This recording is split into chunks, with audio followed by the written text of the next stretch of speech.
Parabéns, parabéns, parabéns, mais parabéns.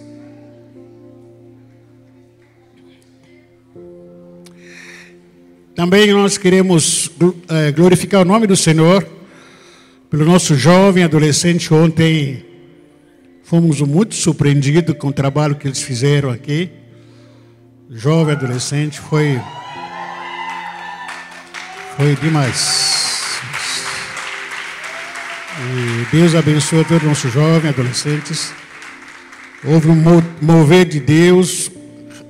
Há muitos anos que não vejo esse mover de Deus aqui. Não é que não tenha havido, mas a gente adorando aqui hoje aí.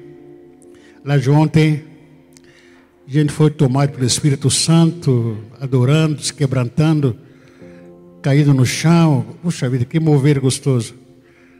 E continue assim, que Deus possa continuar guardando a vida de vocês. Esse é apenas o começo. Deus abençoe a todos. Irmãos, é Dia das Mães, eu não quero me deter muito aqui, porque também tem mais homenagem para as mães. Mas eu quero contar uma história aqui. Não vou ler os textos, eu só vou narrar os textos de 2 de Samuel, capítulo 3, versículo 7 em diante. E também 2 de Samuel, capítulo 21, versículo 8 a 14. Não precisa nem colocar no data show, só porque eu vou contar, vou tentar ser bem objetivos. Perdão. Está registrada a história de uma mulher chamada Rispa. Essa mulher amava os seus filhos e ela era muito dedicada em toda e qualquer circunstância ou situação. Rispa, a mulher que guardou os corpos dos filhos mortos. Guardou, preservou, cuidou dos corpos dos seus próprios filhos mortos. Rispa foi uma das concubinas do rei Saul. Com o rei Saul ele teve 2 filhos. Os 2 filhos eram chamados de Armoni e Mefibosete. Numa parte da história do rei Saul chegou a decretar a morte de um povo chamado Gibeonita. Porém, lá em Josué, Saul havia proibido. Ele recebeu um alerta para que os Gibeonitas não fossem mortos pelos israelitas. Josué capítulo 1, versículo 19 a 20. Aí há um alerta, uma advertência dizendo: mas eles explicaram assim: nós juramos em nome do Senhor, o nome de Deus de Israel, e agora não poderemos fazer nada contra os gibeonitas. Por causa da nossa promessa, temos de deixá-los viver, e senão Deus nos castigará. Essa era uma promessa que eles fizeram, um decreto. Porém, Saul, depois que ele morre, o filho dele, Isbosete, assume o trono contra a vontade de Deus, que não era da vontade do Senhor. Isbosete pudesse se tornar rei. Mas em algum momento, Isbosete, ele acusa o general Abner, que era general do Saul. Ele acusa Abner de ter caso com Rispa. E Abner se revolta contra Isbosete e ele mata Isbosete. E agora Rispa, além de ser viúva, não tinha mais nenhum poder e não tinha mais nada que fazer. Se sentia imobilizada. E Davi se torna o rei. Quando se tornou o rei, durante o seu reinado, ele percebeu, ele viu que a fome e o deserto que acabava com a nação de Israel Durante 3 anos, a fome tomou conta do povo Israel. E Davi, muito aflito com tudo isso, ele ora perguntando para Deus: Deus, Senhor, por que o Senhor está permitindo isso para o povo sofrendo muito a calamidade, a fome e tal? E Deus fala para Davi: Davi, você não sabe o que aconteceu, porque Saul matou os Gebionitas. E quando Davi soube disso, ele chama os Gebionitas e lhe pergunta: o que eu faço para ajudar vocês que estão passando por fome, por causa desse deserto todo? O que eu faço? Eles responderam para Davi: Davi, nós não queremos ouro, não queremos prata, apenas queremos 7 descendentes de Saul que sejam executados, mortos. E Davi concordou. E infelizmente os filhos da Rispa estavam no meio deles. Ele mandou matar 7 meninos, 7 filhos. Dos 7 filhos, 2 filhos eram da Rispa. E os 5 filhos eram da concubina de Saul, ou rival da Rispa, Merab. Então matou total de 7 filhos. 5 da Rispa, 2 filhos da Rispa e 5 da Merab.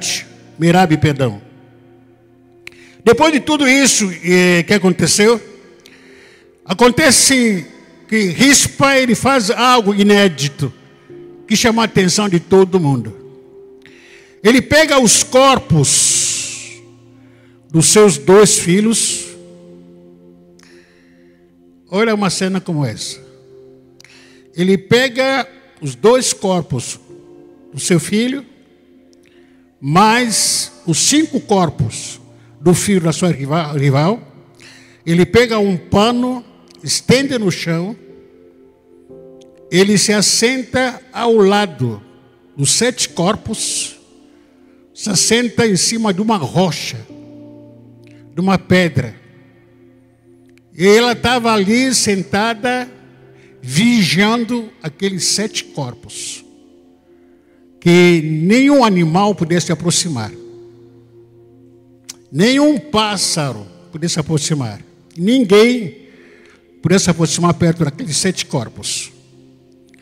Passou dias e dias, semanas e semanas, meses e meses, ela sentada naquela rocha, olhando para aqueles 7 filhos mortos. Por que a Rispa não abandonou aqueles mortos? Por quê? Por quê?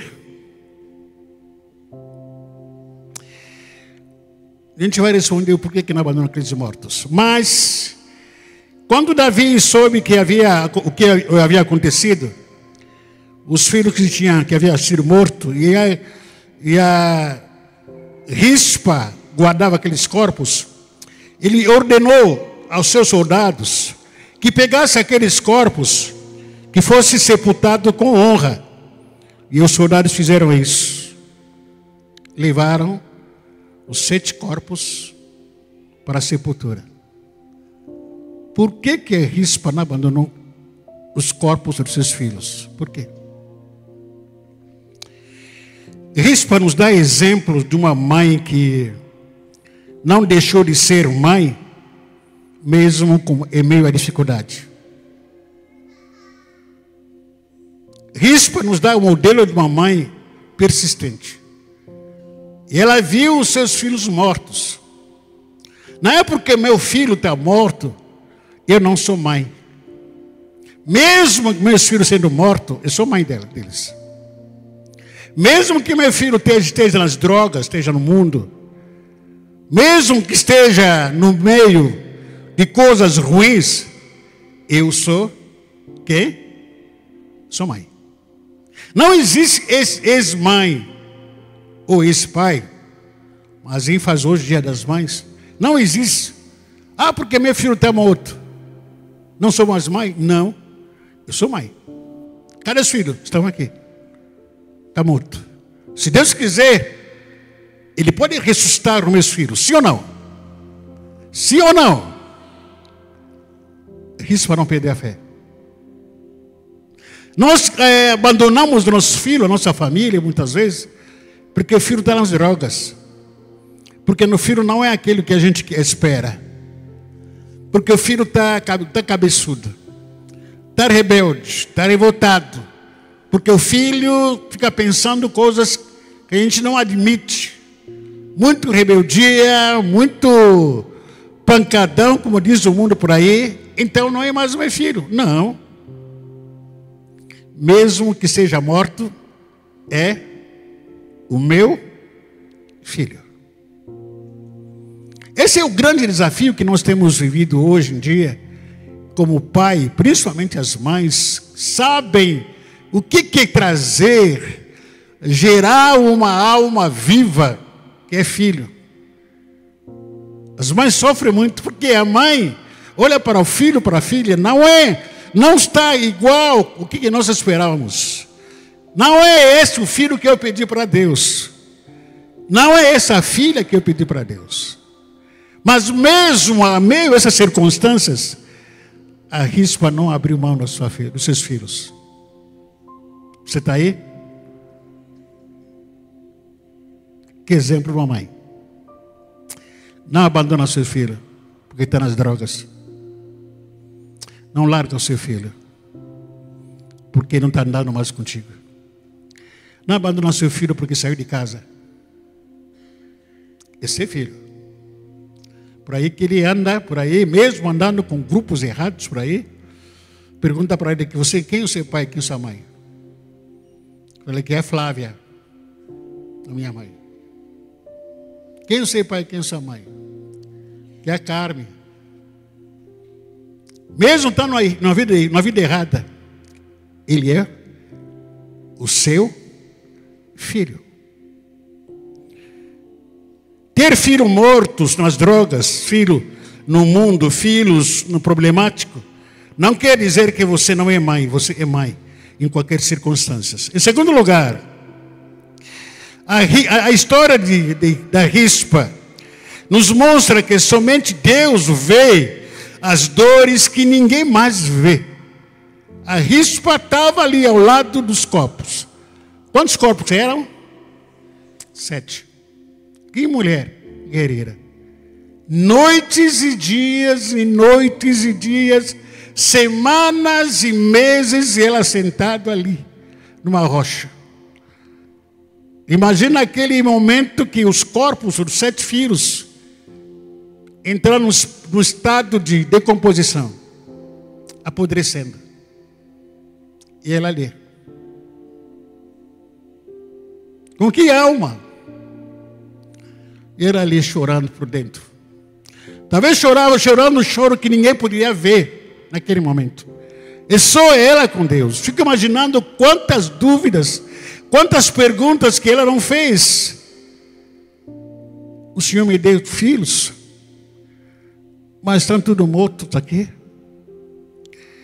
O que eu fiz de errado? Eles entraram no juramento que deviam ser assassinados. Por que o Senhor me deu esses filhos? Aquela mulher sentada naquela rocha, durante um tempo ela começou a se...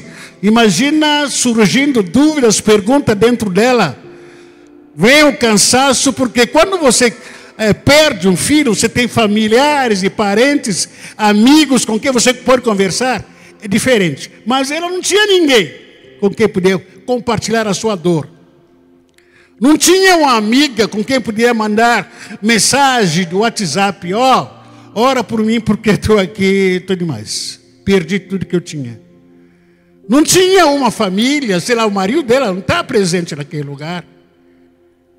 Que ela podia dizer que, poxa vida, eu vou na casa de uma irmã, tomar um café com ela, tomar um chá da tarde. Não tinha ninguém. Ela estava sentada lá. Horas, horas, dias, semana, sentado, olhando para os corpos dos seus filhos mortos. É fato, essa história nos conta, aliás, nos revela uma das lições mais profundas das nossas vidas, principalmente para as mães, que isso nos mostra que somente Deus que vê as dores que ninguém mais consegue ver. Você como mãe deve ter as suas dores. Até homens têm as suas dores. Há algumas dores que não quero contar para ninguém. Ah, mas ela não fala nada para ninguém. É choro que ela chora, com lágrima na alma. Não tem com quem compartilhar.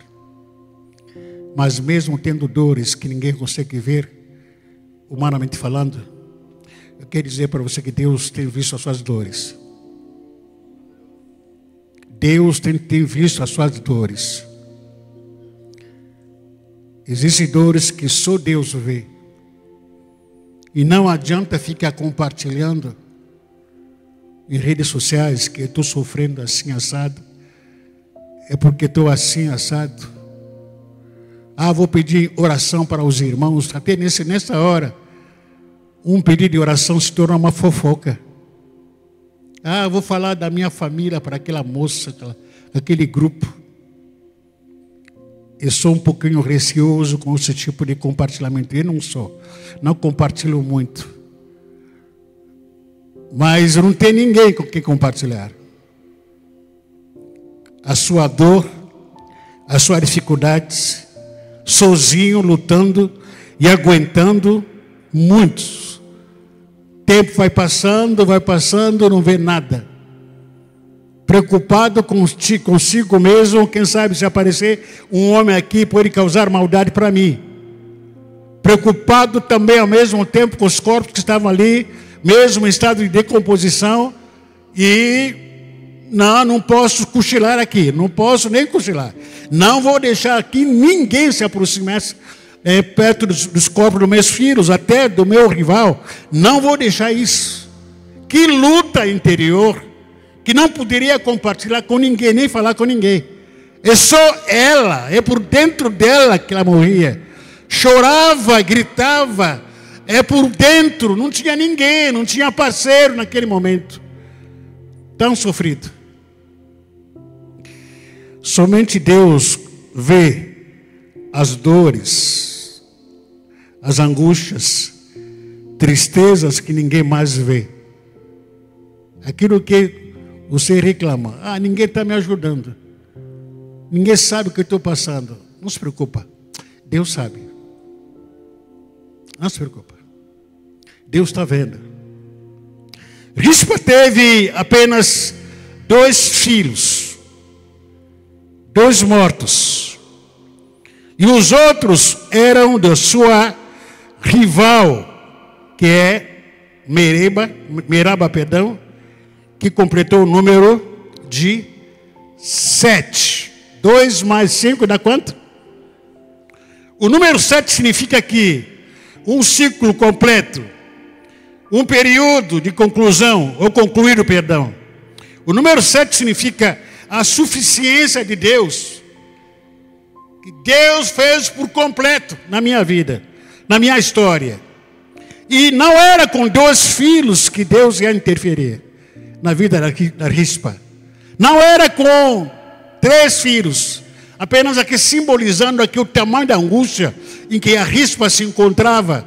Não quer dizer que Deus não curaria um filho, 2, 3, 4, mas de acordo com o peso de aflição, com o peso de angústia que a Rispa enfrentava, não seria com 2 filhos que Deus ia interferir. Não seria com 3 filhos que Deus ia interferir. Existe algum momento que as mulheres passam em determinadas dores, que ficam clamando desesperadamente, falando: puxa, ninguém me acude, ninguém me ajuda. Deus dizendo: não, espera chegar a 7ª. Espera chegar na 7ª dor ou no 7º filho. 7 significa perfeição. Rispa estava na plenitude da sua dor. Rispa estava na plenitude da sua dor, da sua angústia, do seu cansaço. Deus muitas vezes vai te levar, principalmente as mulheres aqui que estão sendo homenageadas, Deus vai te levar no limite das suas forças. Em algumas situações. Naquele momento que você diz aqui, ó, eu não aguento mais de tentar. Já tentei de tudo. Estou no limite da minha dor, do meu sofrimento. E não tem ninguém para me ajudar. Quando você chega no limite da sua força, você vai entender a necessidade de depender de Deus. Quando você diz que não aguento mais, Deus diz que estou contigo agora. Não se esqueça disso.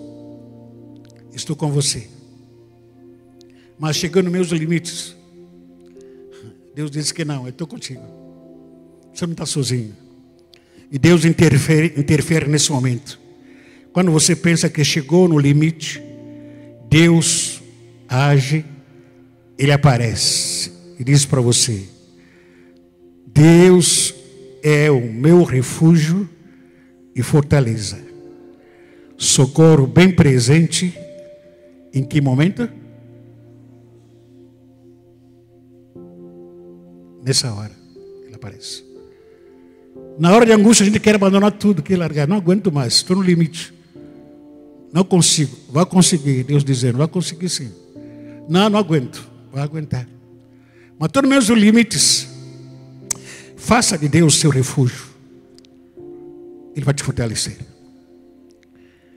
Ele é o socorro bem presente na hora da angústia. Por isso não temeremos, ainda que a terra treme e os montes afundem nas profundezas do mar. Ainda que as águas venham a rugir e espumar. Ainda que os montes se estremeçam na sua fúria. Mas Deus é o meu refúgio e... Repita comigo. Deus é o meu refúgio e fortaleza. Socorro bem presente na hora de angústia.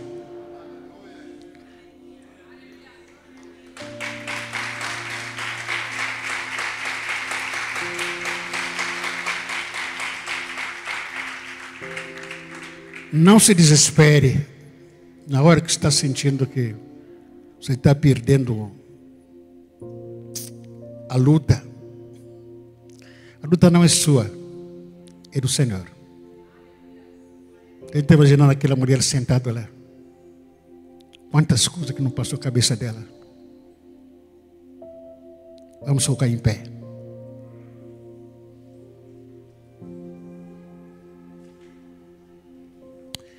Feche seus olhos.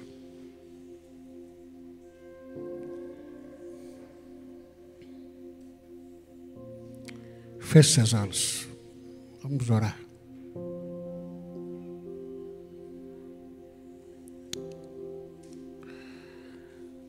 Muitas mulheres que a gente cumprimenta a paz, mas por dentro está sangrando. Muitas mães que toda enfeitada,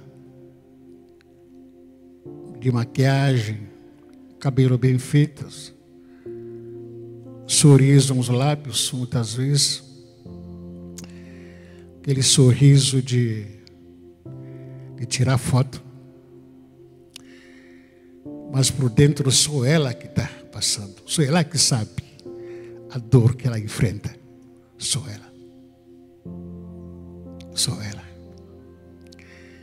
E Deus conhece, só Deus que sabe da sua dor.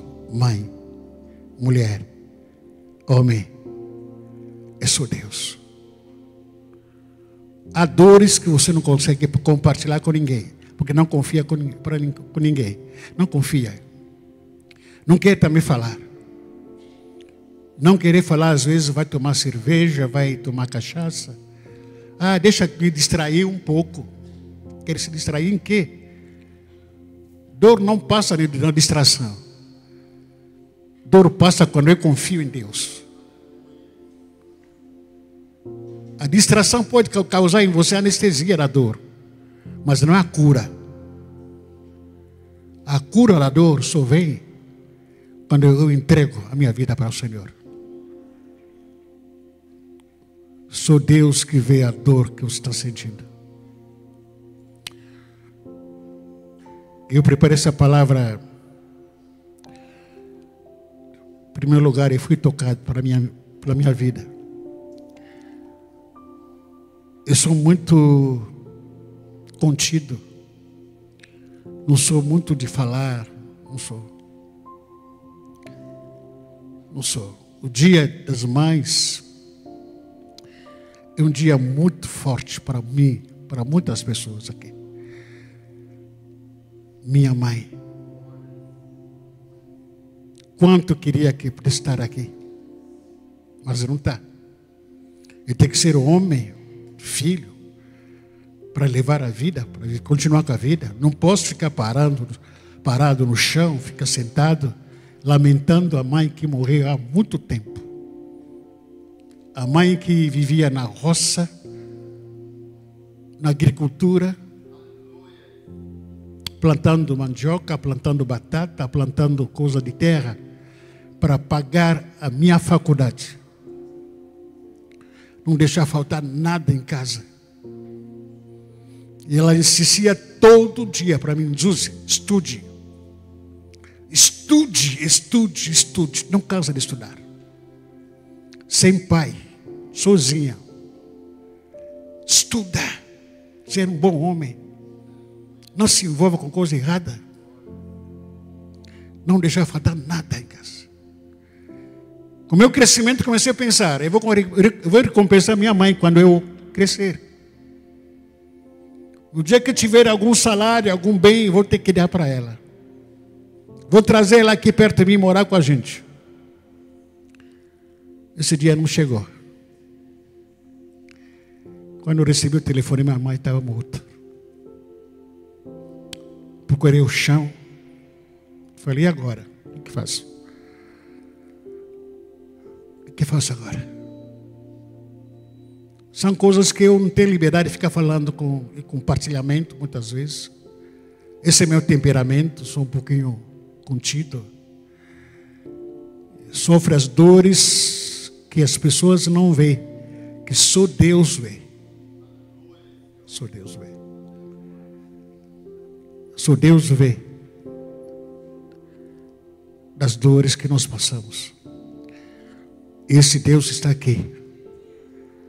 Tanto quanto esse Deus faz dele, da minha parte, como meu refúgio e fortaleza, eu quero te convidar para que você fizesse perdão desse Deus, o seu refúgio, a sua fortaleza. Quero orar por você. Se você me permitir, sai do seu lugar. Nessa noite, Deus ouviu a sua dor. Deus ouviu a sua angústia. Deus sabe que você está chorando por dentro. Não adianta fingir. Deus sabe que você está sofrendo. A pergunta que você não consegue fazer para ninguém. Existe pergunta sem resposta. Já se perguntou várias vezes. Os para quê, o porquê, o para quê. Ninguém responde. Mas Deus te conhece. Quero orar por você. Se assim o desejar, sai do seu lugar. Queremos orar, levantar um clamor aqui para a sua vida. Sendo homem ou mulher, não importa. Todos nós temos sentimentos. Como filho, nós sentimos falta da nossa mãe. Como mãe, nós sentimos falta dos nossos filhos. Faz parte. Qual é o problema? Vamos orar. Vamos orar. Enquanto a gente vai louvar o Senhor, você quiser vir aqui na frente para a gente orar para você.